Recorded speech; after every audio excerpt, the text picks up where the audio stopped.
I believe we're live. Sorry for the delay, everybody. A bit of technical issues, which we did have resolved. I'd like to introduce David Dodd. He's going to tell you all about himself and all the great things he's working on. He's president, CEO, founder of the International Sustainability and Resource Resilience Center. And we've had David on. We've scheduled him a little while ago, and then he had some travels and things. So a lot is involved since then. So first, we'll start off. David, tell us all about yourself and your background, and then just some of the recent projects. We'll get into your book and a lot of other great things for you to share with us. Go ahead, David. Welcome. Sure, and I'm very grateful to be invited to be on this. I am a huge fan of facility managers. You guys run things, and I'm a big fan of any profession that runs things.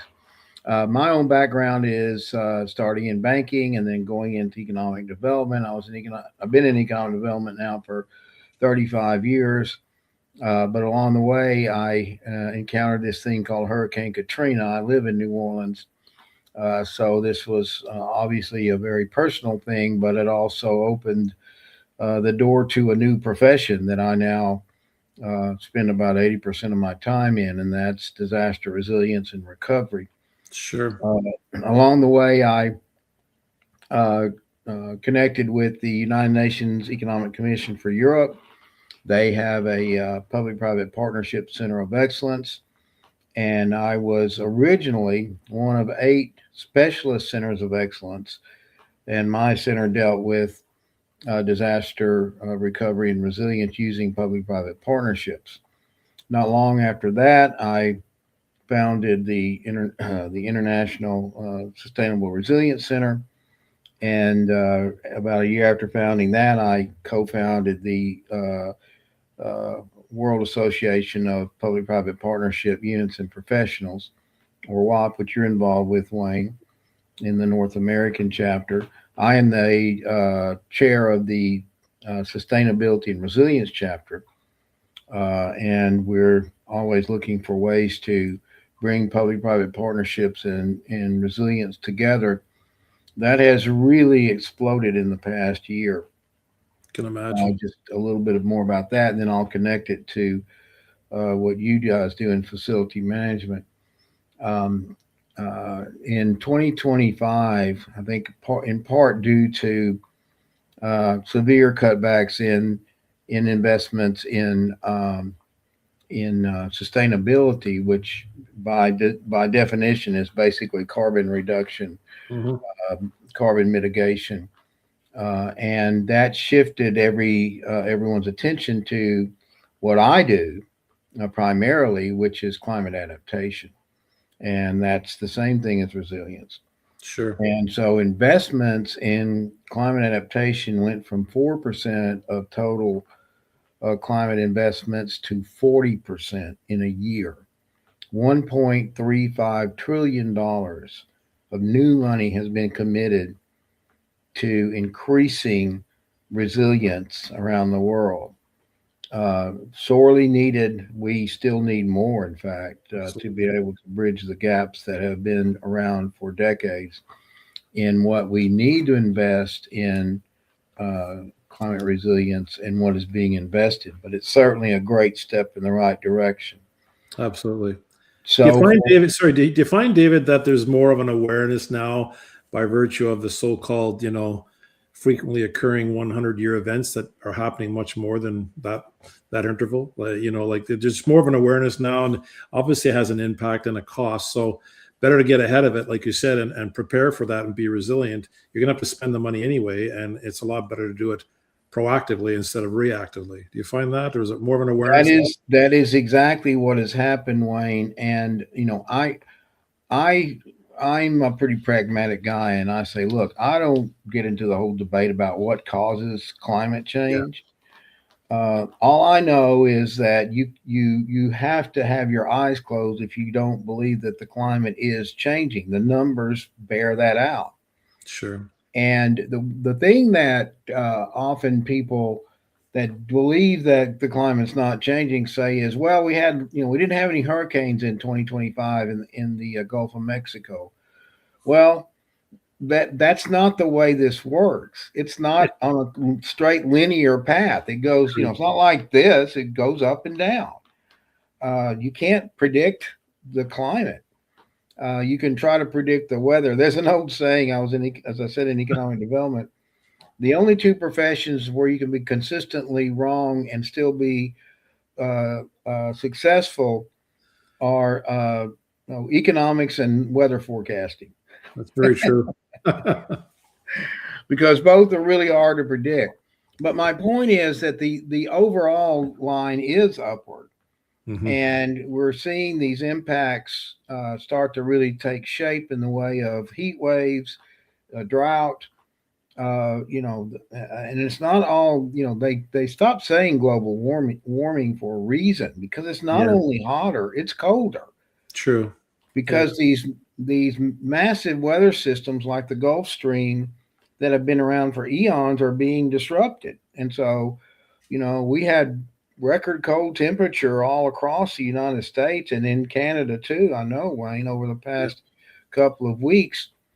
That is a result of climate change. Yeah, and it's a connected world too. You're not isolated in a certain sphere or location of the globe, even though that might be sort of halfway across the world. What happens there through the jet streams and other factors, that it does have an impact. So we're all kind of part of that solution or problem, if you will. Yeah. Exactly. And so, being in economic development as long as I did a lot of work alongside facility managers.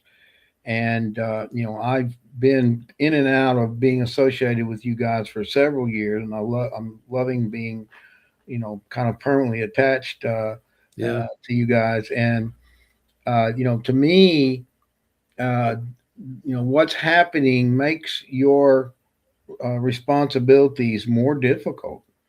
And so the best way to remedy that is to make yourself as aware as possible, as you possibly can, to new innovations, new methods, in the resilience field, so that you can make your own facilities that you're responsible for more resilient.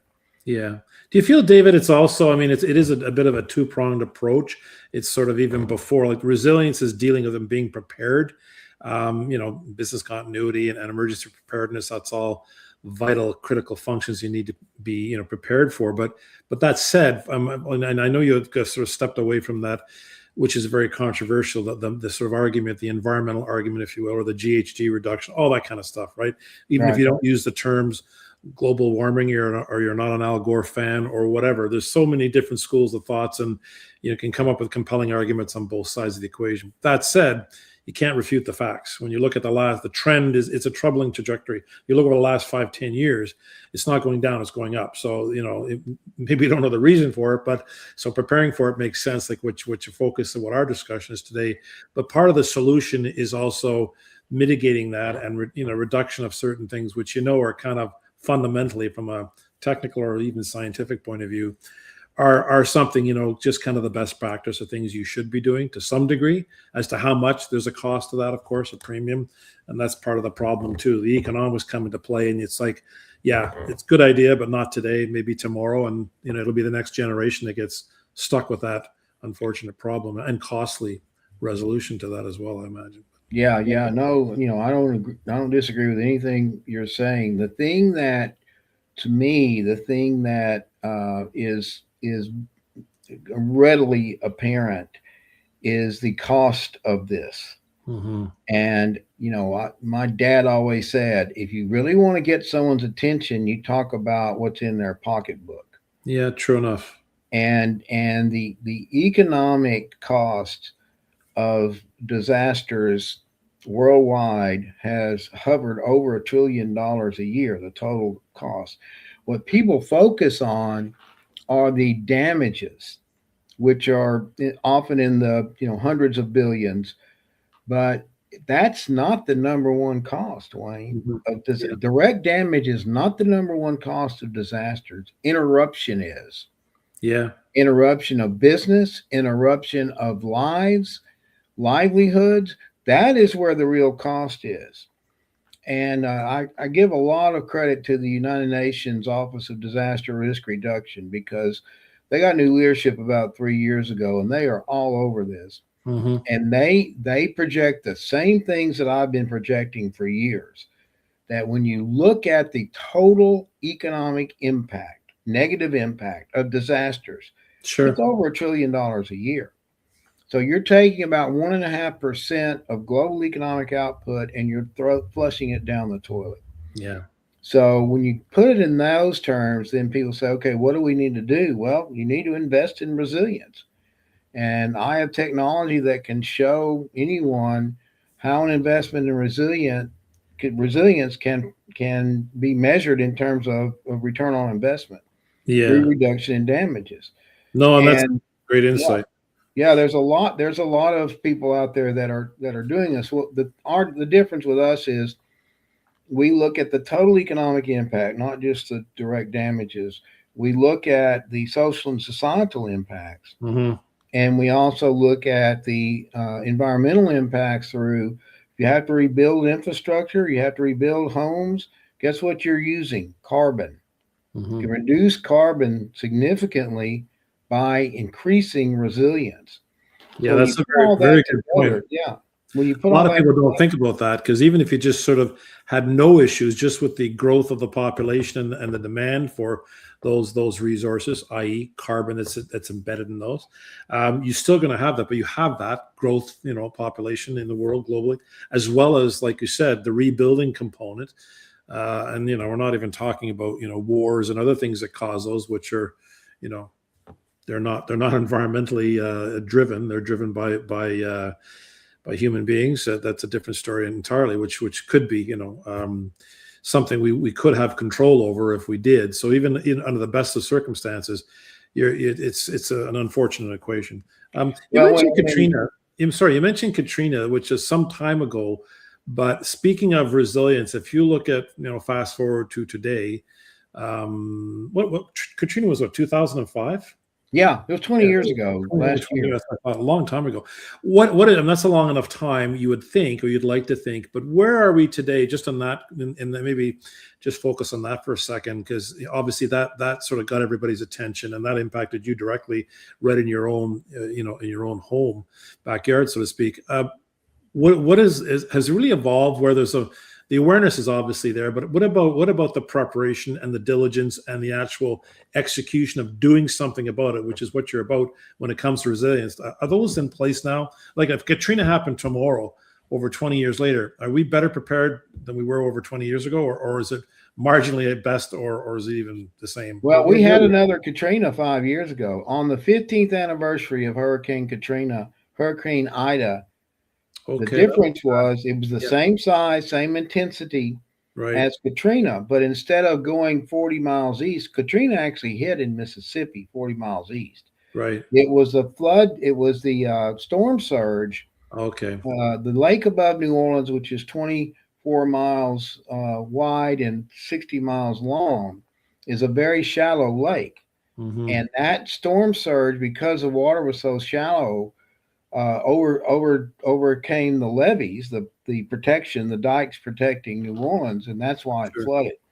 So after Katrina, the United States government and the state co-invested, and they built a huge flood retention system, 20 up to 24 feet tall, solid concrete. It was $16 billion to do it, and everyone went, "Oh my God, $16 billion!" Well, 15 years after Katrina, Ida hits, same intensity, but it's a direct hit on New Orleans. yeah, Huge storm surge, just like Katrina. But instead of $160 billion, which was the total of damages in Katrina, right, it was less than $100 billion. The primary cost was the electric utility did not keep the electric grids resilient. It's a mm-hmm. private company, so they gave the money to their shareholders instead, Yeah, yeah, and sure. and that was about 90% of the damage. But there was no flooding.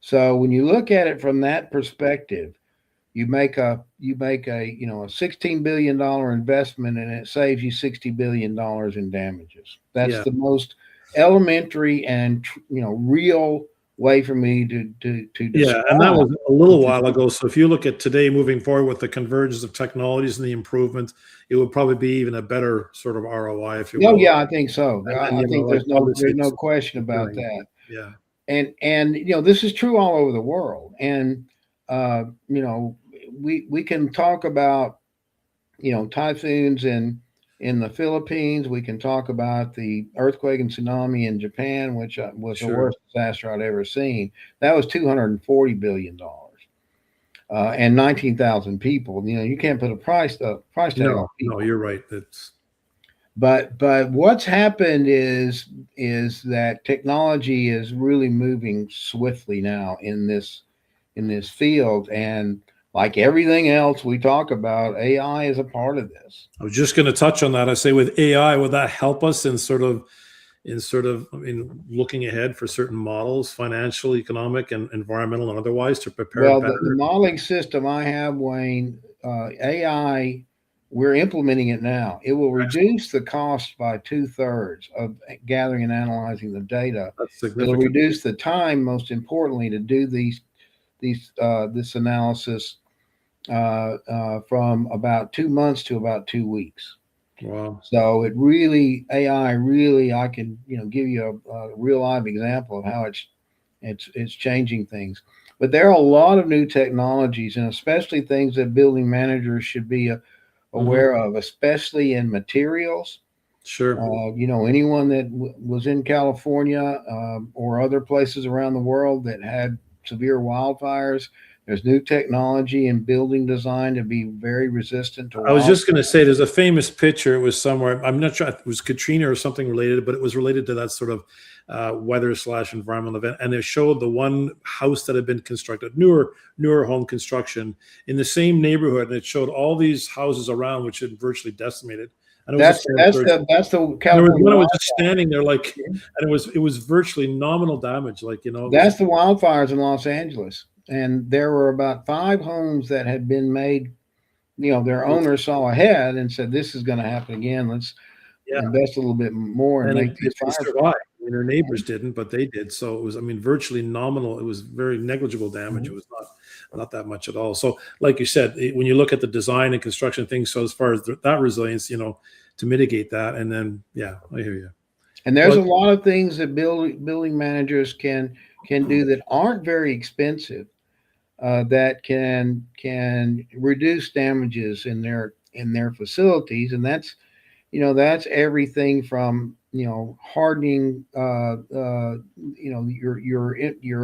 your framework so that you're better able to withstand an earthquake. We're having earthquakes where we never had them before, yeah, and there's not a direct tie between climate change and earthquakes, but there are many indirect ties. sure. So Depends. I mean, to some degree, it depends where you are. There's more areas of the world that are more vulnerable, of course. Like, yeah, that's just the way it goes. Uh, right. but yeah, it's just what you can do. I mean, you mentioned like so when you mentioned Katrina and overall, but in certain areas like a neighborhood or whatever, and you can maybe implement certain things with code changes, and when they rebuilt through the HOAs or whatever, or obviously most of the consensus of individual homeowners that took upon themselves to, like you said, build back better and that sort of thing. But also when you look at something like a municipality, like in an urban environment like New York City, when you had Sandy, that was quite the storm. Now there was a lot of things about that, that how do you prevent that ever happening again? And being an island, like it's vulnerable because of where they are, you know, not much above Well, sea level. and it's going to take. They're now installing But that was a a bad flood time. protection system in New York that's going to be about $60 billion. You But got to spend the they money. figure they can save double that at least Sure, if there's another Sandy. And you I bet. worked in New Jersey after Sandy. I was all over, the coast, the New Jersey coastline, Right. and there were a lot of improvements made in uh, the ability particularly to resist flooding in those communities. And we haven't had another Sandy, but if we do, I think we'll be better prepared. But this isn't you don't this isn't something, Wayne, where you go, okay, we did this, okay, goodbye, see you later. No, it's a constant Mhm. battle. And the thing that has really become, very apparent to those of us that watch this is this thing called rapid intensification. Okay. Hurricane Helena, which not only ravaged the northern coast of Florida, but also went all the way to North Carolina and did a ton of destruction and flooding in North Carolina. That hurricane intensified from a tropical wave, which is the lowest designation they have. It's just a disturbance. Sure. To a almost a Category 5 hurricane in 3 days. That used to take a week to 10 days. So you had more time to sort of evacuate or get ahead of this. It's on you before you know it, and it's become very strong. And that has to do with one thing: the water temperature of the Gulf of Mexico or whatever ocean you're in. And the Atlantic hurricanes, have traditionally done the same thing. They've taken forever. And the one that hit the Bahamas in the Caribbean, sure, was one of those that strengthened from Betsy. It's strengthened from Category 1 to Category 5, a strong Category 5 in 3 days.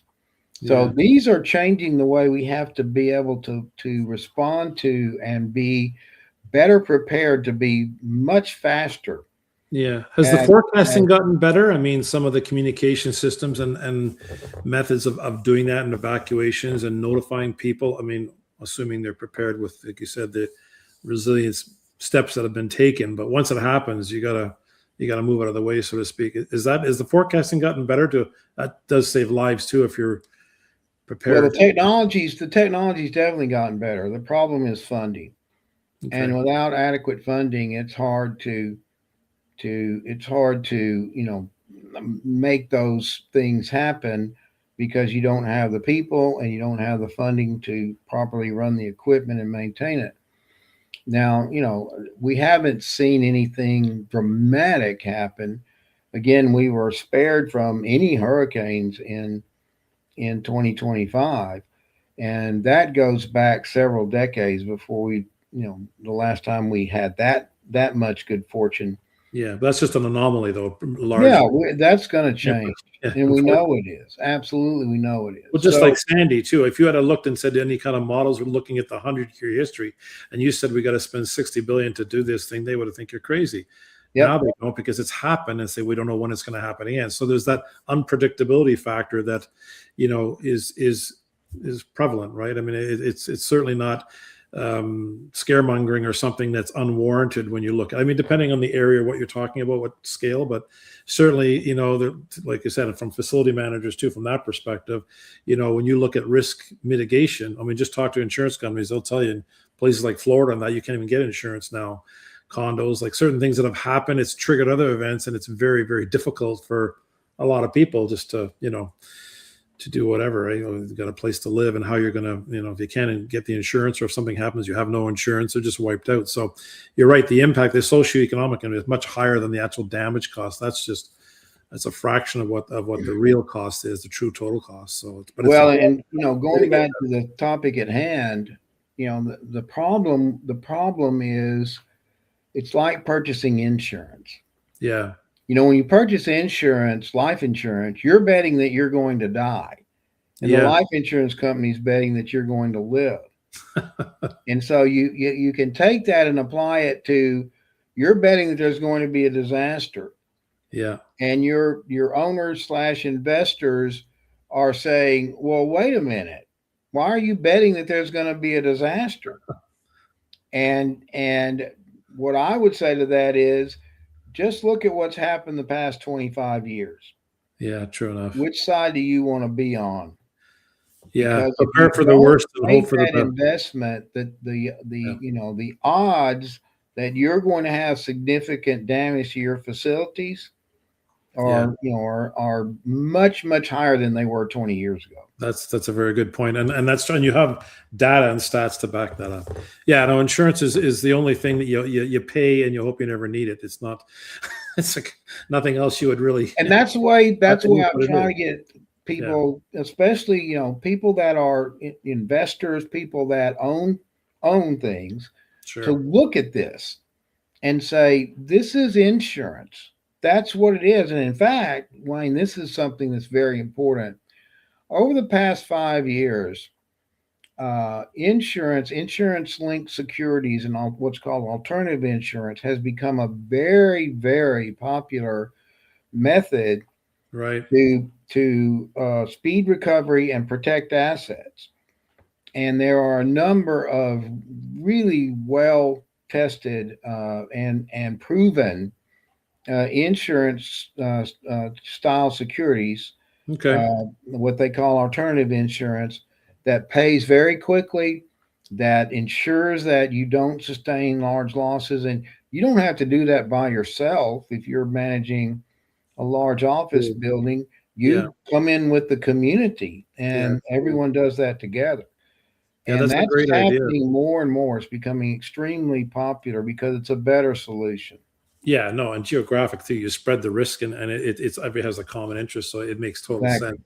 It's like a group benefit plan, so to speak, and it relates. And yeah, that's relatively new, or just in the last few years. Yeah, it's. I mean, they've been around for a while, but they've really, really risen in Okay. popularity because the number of disasters has risen, and Yeah. so people are looking for alternatives. And it's a mature enough field now that you can, again, working with your community, you can tailor these policies exactly to fit your needs.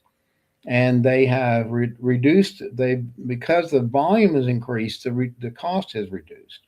Yeah. And so it's really becoming a great alternative. And in the U.S., Wayne, the real changes that are happening at the federal level with FEMA are Sure. going to necessitate more of this. Oh, like locally, as far as you're not relying upon. Yeah. No, that's a Yep. good point. Yeah, and you have Yeah, a it's best. shifting the burden. I mean, and it's been, I'm not talking out of hand. I'm not giving an opinion. I'm just saying the administration has made it clear that they want to shift a lot of this burden, especially for long-term recovery, to the Mhm. states. Well, economic. I mean, they have the vested interest too, and they would know better with how to manage that well. I mean, having the information, the resources, as opposed to relying on a central sort of Well, that's true and it's not true. What's true governing. I guess is it depends if it's enacted yeah, upon. decentralized model has its advantages, but a Sure. lot of these states don't have the knowledge base No, so they need. Yeah. in Okay. how to manage, especially the long-term recovery. So How is that initiative for your organization? I mean, because that you raise a very good point. That that's a part of what we're doing. I needs. have a partner organization. I tackle everything outside the United States. They lead everything Okay. inside the United States. And Okay. that's the Institute for Sustainable Development. And we're working together to try to implement that type of capacity building in the Yeah, states. sounds like that's much needed. Is that gaining traction, momentum? Or is that Yeah, right? Yeah. it's gaining traction. We are moving forward at a fairly crisp Mhm. pace, and I think that by the end of this year, we will have some things in place that can greatly help build this capacity of the states and communities to be Okay. able to do this type of disaster resilience and recovery. Yeah, I mean, you talk about resilience, and it's sort of there again, putting the FM hat on, looking at it from that perspective. You look at what do we have to do? What's our current status or condition? Like your facility, your portfolio, your assets. What do we have to do to make it better and more resilient, and obviously to prepare for that type of unfortunate situation, which is going to occur at some. It's not a matter of if, it's when, and that you're Right, prepared for it and mitigate risk with cost reduction, all that stuff. But right. it really when you start poking it really raises the specter of what how bad things really are. I hate to be a doomsayer, but and they're getting into it now. I mean, it's over the years, the stuff that should have been done. We're talking like decades ago, and it's just been let go for whatever reasons. And it's not about a government who was in government at the time. I think all governments, whatever, who was ever in power, and Canada, the U.S., wherever you look, they didn't have the money, they didn't have the will, whatever political will. Anyway, it didn't happen. So you look like 40, 50 years later, stuff that should have been in years ago. I'm talking like crumbling infrastructure stuff, bridges, roads and stuff, and obviously in the more critical elements where it's more vulnerable than in some places. But it just really raises it's almost like a bottomless pit of what would be required. Like you say about investors, and you're going to look at the what's the most priority projects and things, the low hanging fruit, if they will, or what do they call it, to get what you need to get sort of in place. But there's a lot to be done, which is part of that sort of resilience, if you will, both on public assets and it's almost staggering when you think about it, the vulnerability. And it's like, where do you begin? And it's not cheap no matter how you look at it. I mean, but you have to do it. So it's just like getting the roadmap and what do you do first, and getting enough people, I guess, enabled to do that. But well, it all goes back to you and I are old enough to perhaps remember these commercials back in the 70s and 80s. There was an old commercial for Pennzoil, the motor oil, and said, "You can pay me now or pay me later." I thought of that earlier. Yeah, that's right. Yeah, it's a very good one too, and it's very true. And it's a lot cheaper to do it now than in the future, and do it at your convenience, not your inconvenience. Well, it's good that mind shift is changing, but you're right. It's now finding the money to do it, improving those success stories, and then just leveraging that to grow it to where it needs. But I guess it's the time. I mean, does technology, maybe it helps with, the time it used to take to do these things. I don't mean like putting together the project. I mean, actually physically like doing and executing it, because that's part of it as well, to get ahead of it, as much as you can sort of shrink that sort of construction timeline or rebuild timeline. But you're still talking years, but you just, if it's lower number of years, that's all you can really do. And the different projects of getting people, organizations, globally, to sort of, Yeah, I mean, that's the key. Yeah. The key to me, the key for facility managers is to reach out, become active in the community, become a voice for improving community resilience, and there are so many resources out there now. I mean, I'm almost overwhelmed. I just be honest with you, with really good information that's coming out every day. Sure. About implementing resilience, doing it at the community level, doing it at the individual level, and I think facility managers are in a unique position, Wayne, to have a really positive influence on this.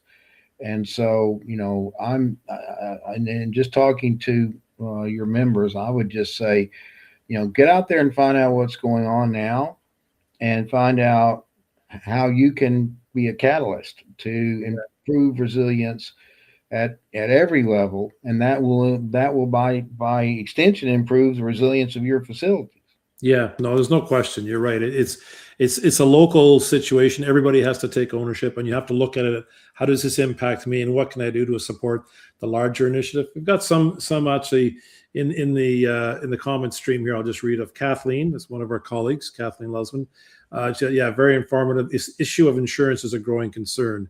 So I think what you do they're probably happy to see you, support that initiative and get those things in place, because it's better for everybody. But it's obviously the insurance company, if they're going to insure, they want to be smart about it and make sure they mitigate their risk. So, these initiatives that you're pushing are of just foundationally are just where you want to be. Well, I would really encourage, Wayne, Kathleen, and your members to do some some AI or Google searching and look at alternative insurance or insurance linked securities, because there's a lot happening out there, and it's some smaller companies specialize in this, but some of the large companies also that may be carrying your standard insurance will also do this. Mm-hmm.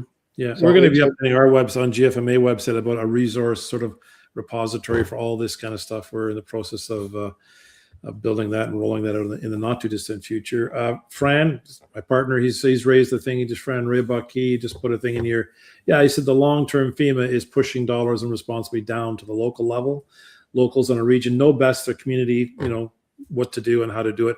Just give us the money. So they're going to have to get whatever they get from the whatever levels of government and locally as well. But they need, like you're right, there seems to be a real void or certainly diminished state of capacity. So capacity building of those that have the expertise, not just in the private sector, but in the public sector. Or they have to achieve the guidance to obtain that. But that seems to be the sort of the sweet spot that you're in to sort of support all of those initiatives and provide that sort of guidance and awareness and support. Because once you have that, once you have the knowledge, then you say, okay, how do I go about it? And that's it's great to hear that you're very much actively engaged in that. If you had to look in the world all over globally, just high level, when it comes to vulnerability / sustainability, resilience, where would you say the most vulnerable area of the world is? Well, Africa is very vulnerable. Okay. And part of that has to do with resources, their stage of development that a lot of African countries are in. And then, next to that is, Southeast Asia, South Asia. I was going to say Asia is high up there, depending because of the volatility and just there are a myriad of things. You look at South Asia. India has come a long way. They are very vulnerable, but they have some really great organizations that are addressing that now. But you look at places like Indonesia and Malaysia. The Philippines, of course, has always been decimated by disasters, and then other countries such as Vietnam and Laos that Thailand has had. They got hammered years ago with that flooding. Yeah. And so you look at the question I ask now is, where is a place that's best equipped to deal with it? Because they're happening everywhere. No, you're right. Who would have dreamed we'd have had the remnants of a hurricane hit southern England or tornadoes in France? I mean, these are things that are wildfire and flooding simultaneously in Greece. Yeah, that's true. And so, these things are, it really is. It's like someone just took the checkerboard and threw it up in the air. But I find it's a combination. Yeah, I find it's a combination of things too. If you look at, just to take that bad fire in California a few years back, the Cap, what was it called? Forget the name of it often, but anyway, the Wall Street Journal did a very good investigative journalism piece, and it was very, very comprehensive and had some pictures and good background. And basically, dry conditions. So that's weather related, fair enough. But there was the vulnerability from the lack of preventive maintenance that was Paradise, which was that was that PSG had not done. So of course, it's like a tinderbox. It's going to happen. You're at the worst possible. It's the perfect storm in a very bad way, and they were vulnerable, and that's the case. I mean, you could mitigate. Well, again, there's going to be a point in which we can't keep putting it off. We cannot keep pushing this under the rug. It's going to come back out, and it's going to be larger. And that's what I'm, been trying to yell out in the forest, that, just because no one's there doesn't mean that the tree doesn't make a noise when it falls. No, that's true enough. You don't know what's happening until it's just about to happen.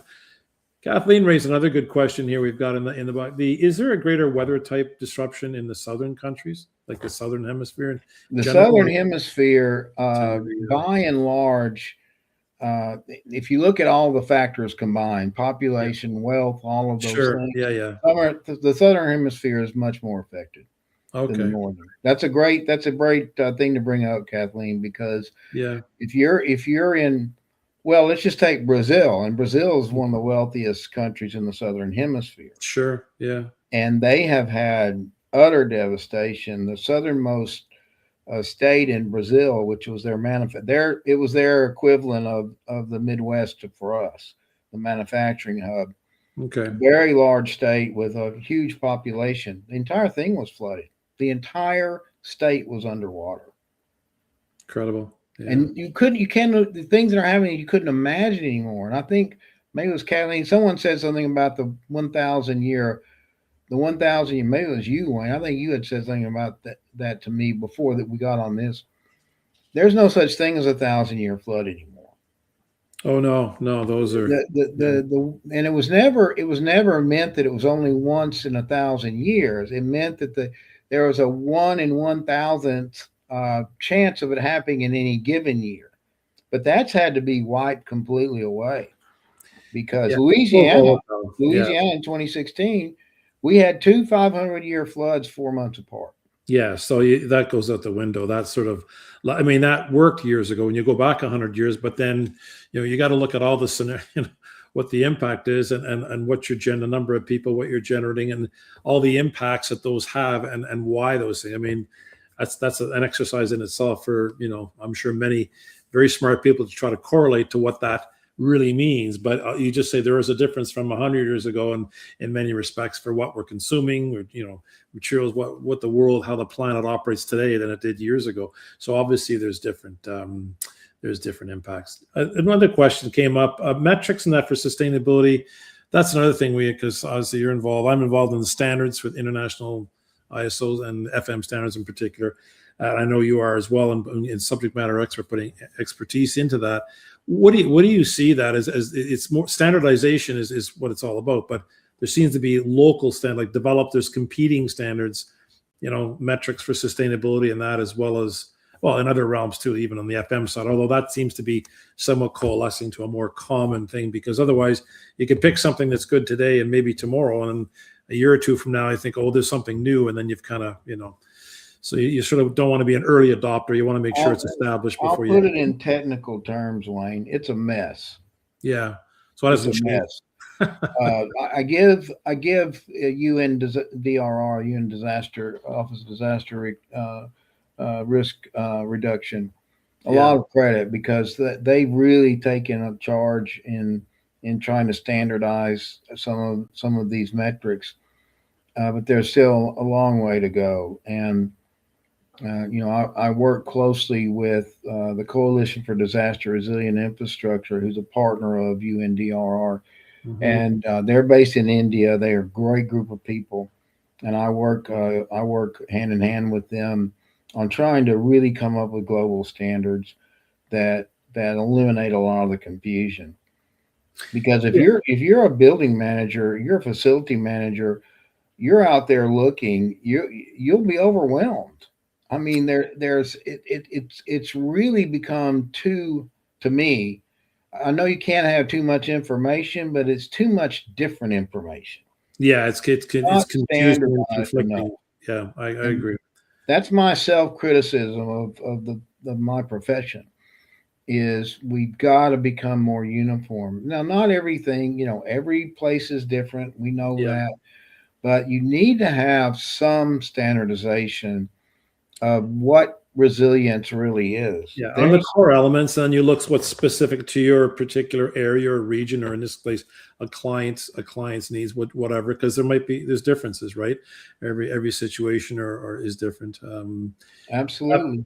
Kathleen raises another good question here. Preparedness will and should impact building design and construction details. Well, that is happening, and that's sort of like a trend that is much more, and the costs do come down too. And as you do that and get that integrated with BIM and all the other good information and technologies, it's much better along. So you have a handle on it. It says as well as O&M routines, or can this even be anticipated? Well, I would sure hope so. And then given like I got over 35 years in the business and, it's come a long way, but you certainly have to. That's imperative that you anticipate that, what's going on and you incorporate that to your routine. SOPs, your standard operating procedures are critical or key. Yes, you have your priority ones, you have the lesser ones, but it's what you do and how you best do it. And it's, absolutely. I think how you manage and maintain makes a difference in what you're going to have as far as, if you don't maintain your facilities. And like you said, there's all those things that are factors come into play. And for the owner of the building, it's going to impact them. They're going to get the financial hit as well as reputational risk and other things if something happens that you could have mitigated that risk or prepared for. So, but Wayne, there's one point that I really want to drive home, and I've said it indirectly. I want to say it directly. Your facility, even if you have a large, multi-layer office complex with 50-story high buildings, you're still a part of a larger community. Absolutely. And you are only as resilient as your community. I love this is a story that really alerted me that way back in 2011 when I went to Japan. Okay. We went to the home of Nippon Steel where it was founded. It was a port city, Interesting. and they had a huge plant there, one of their first plants. And this was 4 months after the disaster. The disaster happened in April. I was there in late June, Okay. early July. And I asked the facility manager, the plant manager, what happened, because it didn't look like it was badly damaged. I said, was there internal damage? He said, no. He said, we were able to be up and running within 3 days. The problem was we had no people. If the Okay. community's not resilient Yeah. and the employees of your tenants and your own building staff are not resilient, how are you going to be able to get your facility back up and running in a decent period of time? That is so important. Absolutely. Yeah.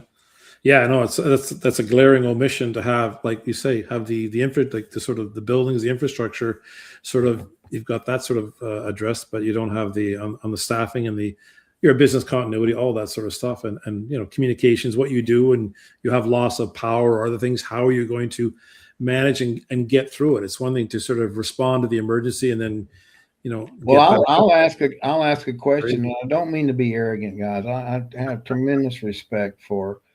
I mean, I've worked with you guys, for decades. Yeah. But have you ever asked your tenants if how many of them have a business resilience plan?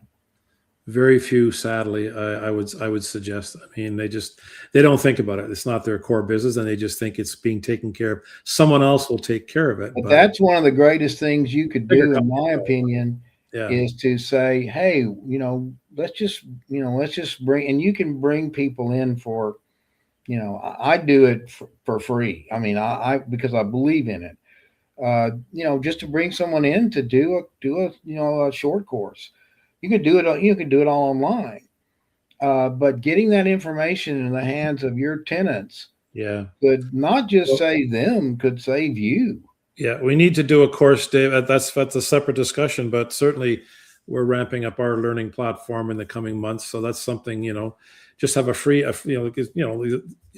free courses just of the fundamentals, and you're happy to sort of get that out. And then there's the paid ones after, which are quite reasonable. But it's just really sharing that information and getting it out there as an awareness. And you mentioned the FMers too. There's only so many that are older guys like me that are still consulting and doing whatever because I love what I'm doing. But there's a lot of new entrants coming into the FM, and over the next few years, more people are going to retire, and they won't be, they'll be out of the business. So there's going to be more of a need for, like you say, the guidance of subject matter expert in all these key areas. So training is a key thing. So that's something for a separate discussion, but we should certainly do that and have a training like online demand training for that sort of thing. I think that's something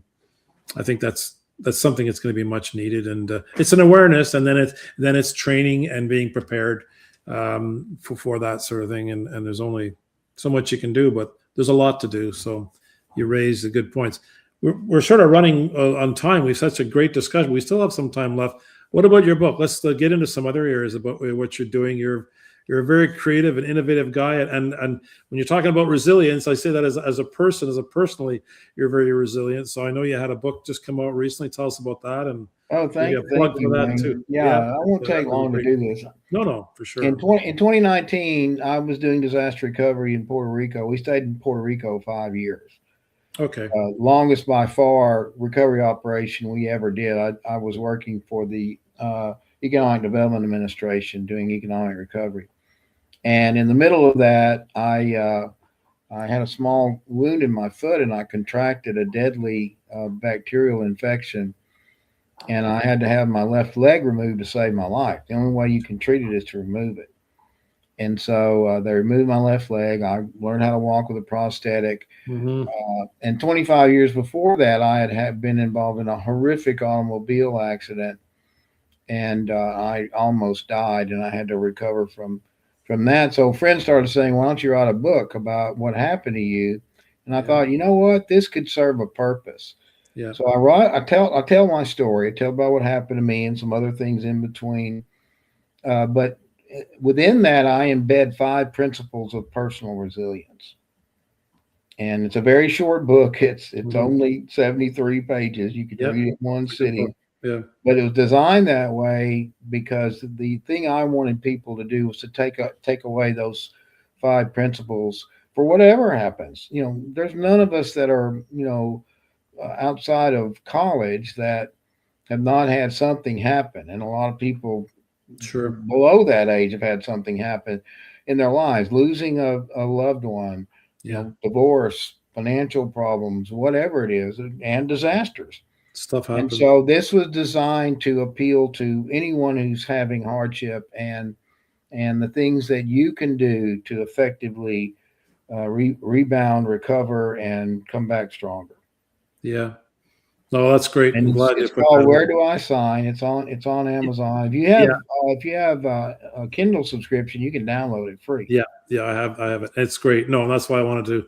That was on my list of things to bring up in our discussion today, even if it's at the latter part. But I think it's good. It's a good read, and it's certainly and you're sharing it. This is not just something you dreamt up. It's based on your own personal experience. So nothing is better and more crucial than that. It's a great read, and I'm sure will resonate with those that get it. So and which hopefully as many. We'll promote that. So I'll put that up in our after when we send this out with the link of the recording for this those that weren't able to attend today. We have any more questions? We just have Kathleen just said, great you wrote the book and that, and Fran, congrats on your recovery. Well, this is it. I mean, but just by your disposition and how your character, and you look at I'm only looking at you from your head and shoulders and having a good chat, and you're something an affable guy. I'd have to wheel back for you to see I'm in a wheelchair. I have a prosthetic. I wear a prosthetic most of the time, but when I'm working, I might as well be in a chair. You never know it. So it's how you sort of adapt. It's not that things don't happen in life to anybody. I mean, those that say nothing happens, they're not being truthful. But everybody has something, and some more than others, maybe, and some of them maybe they're self-inflicted. But for the most part, stuff happens in life that you can do nothing about. But the key is not that it won't happen or trying to prevent that from happening, because that's just not possible. But it's how you adapt and how you move on from that, and how you rebuild or recover and be resilient. And nothing could be a better topic. And when I was just having a discussion with a colleague this morning, and in the UK about certain things, and it was just it's a very different world. We sort of reflect, and you sort of have a bit of you digress on a sidebar discussion about whatever's going on in the world and how it impacts us or other people or whatever the general topic of discussion is. But it just, you look at the world today, and it's very, there's this. Well, there's a lot of turmoil, and that can really affect you in ways you don't even realize. I take no credit for being resilient. I had the most resilient pair of parents. They were 43 when I was born, and I'm 65. Yeah, they were from the greatest generation. They went through the Depression and World War II. Yeah, so my mom had a habit of putting things on her refrigerator. I'm sure a lot of my fellow people on this have moms that did that. Yeah. She had this one that was so great. It's a very simple saying: life breaks us all, but where we heal, we are stronger. Yeah, absolutely. That's a very good point. Very good saying. Kathleen was just asking, just mention it again. I'll put the link up on the link to your book as well. And when we do it in the post on LinkedIn, the name of your book again is Where Do I Sign? Where Do I Sign? That's what I thought it was. From Tragedy to Resilient Triumph. That's the subtitle. Yeah. Where Do I Sign? Okay. Where Do I Sign? The title. Yeah. Well, I'm sure you'll get a few clicks on that, and the more people, like you say, it's on Amazon as well. It's there's much more we could have covered. We've come up to the hour, and it's been, even though we started a few minutes later. If we didn't have any more questions, we can certainly table something for another discussion, maybe more focused on some of the priorities, or in whatever we want to pick as a certain initiative, maybe on certain things to discuss and dissect. David, with your expertise, I'm sure will be very much welcome.